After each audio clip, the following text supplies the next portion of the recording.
The distance that you are from the dashboard should be positioned such that the knees are slightly bent even when depressing the brakes fully, because in event of a frontal collision, bended knees would cushion the impact, thus saving your legs.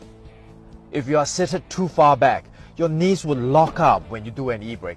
In the event of a frontal collision, your joints will get all the impact and they would have a very high chance of breaking.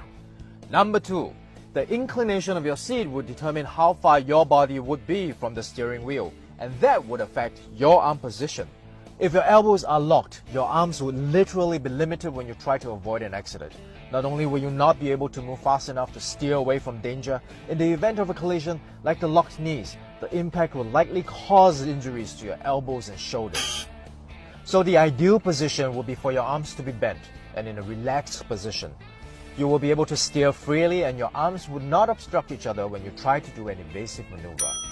So a good way would be, with your shoulders against the back of the seat, adjust it to a point where your wrists can hang comfortably over the steering wheel. Number 3. The height of the steering wheel. Using your wrists as an initial guide, adjust the height of the steering wheel to a point where the cockpit is clearly visible. After that, our hands should be placed at the 3 and 9 o'clock position. This allows us to have a maximum range of motion when turning the wheel. Number 4. The height of the headrest. Many people have the impression that the headrest is for us to, well, rest our heads and relax when we drive. Yes, that's true. But the actual function of the headrest is actually to protect our necks from whiplash if our car gets hit from behind. When we suffer a real impact, our heads would snap backwards forcefully.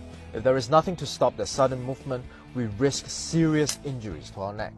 So the way to set it will be to adjust the height of your headrest until it is in line with the top of your head. In that way, it will deploy and cushion your head in the event of a rear collision. I believe no matter what kind of driver you are, this video can help all of us become safer drivers.